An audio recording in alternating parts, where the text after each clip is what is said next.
Welcome to the unboxing of the PlayStation 5 DualSense controller. Here in this controller box we'll have just the contents of only the controller and no USB-C cable included. Pretty sure that's going to come with the box.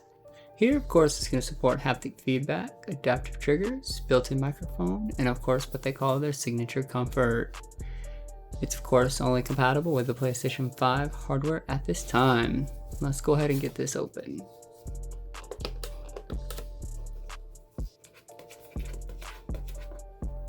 As you can see, I'm kind of failing at getting the box open. Here we go. Get this out the way. And then Sony with their good old box in the box. Alright, here's the box. Let's go ahead and get this out the way. Alrighty, so before we get into the controller, let's go ahead and grab out this little paperwork guy right here. Let's take a look. Everything you need to know, safety features in using the controller, how to pair it, fun stuff like that, but we'll get into that another day. So for now, on to the controller.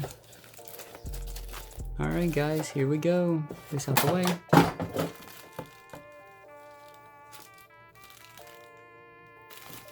Alright, and here she is, the wonderful DualSense controller in a wonderful, let's say, ceramic white and matte finish.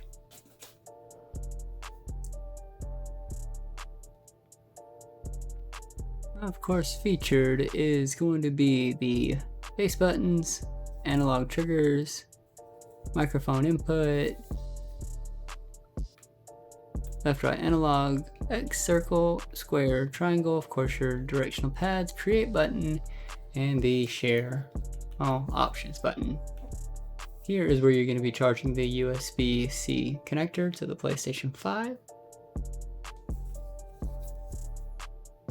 It actually feels really good. It's not as heavy as I thought. I thought it'd be heavier.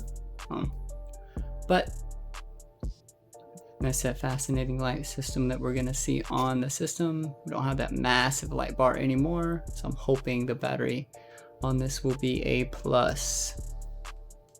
And that's your microphone on and off switch, because you can use the controller as a microphone input.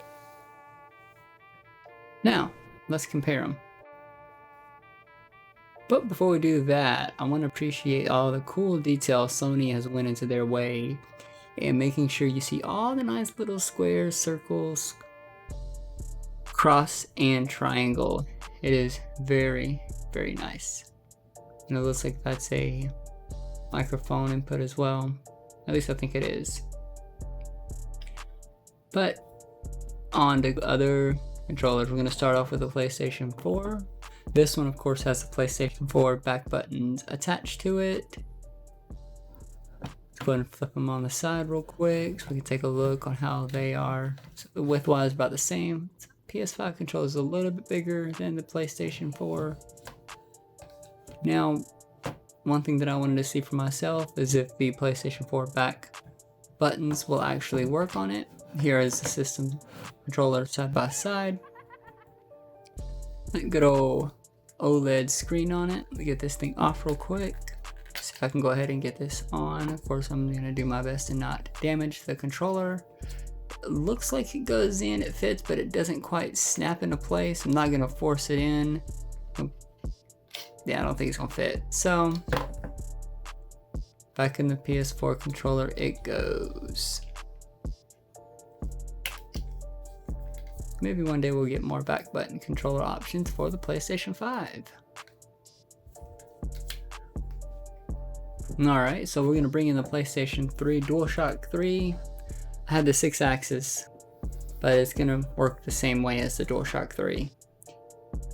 Of course, the DualShock 5 is going to be a little bit more heavier. I have these little tips on them that actually help use for racing games and some games that require the analog use of the triggers because my hands slip off of it. So glad they fixed that on the PlayStation 4 and 5 controllers respectively. So around back, of course, we're going to see the contour design of how the PlayStation 3 controller was and how arguably better the comfort controller is going to be on the PlayStation 5 controller.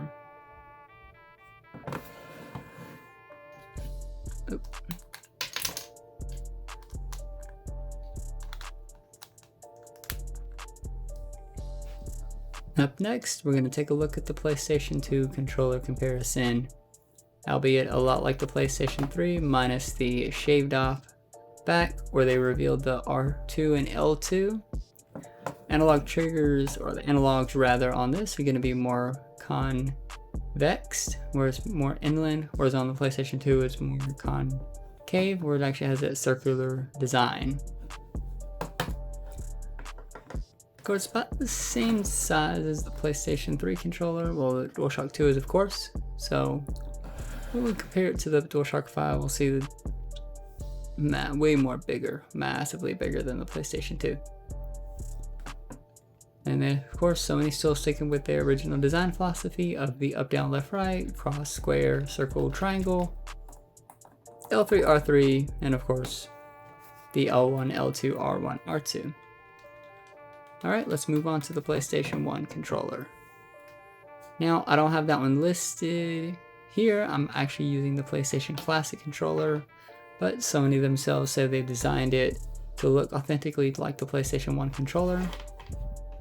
So it's pretty cool to see where they've come from 1994. It's been a very long time. Start and select, of course, as we know on the PlayStation 4, change to options in the share button, and on the PlayStation 5, create and options.